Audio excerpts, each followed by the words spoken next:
Now, when we were connected on the initial screen, you could see the whole vehicle, and then the fault codes you could read from there. So now that you're into the system that you chose, you have fault code reading. So once you go into that, it has the same layout.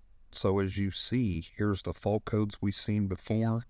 You still have your I, your question mark, and your troubleshooting. The only difference here is you can actually highlight one line and hit the trash can, and that will delete that line. Or you can come out here and clear all the fault codes out of it. It's your choice.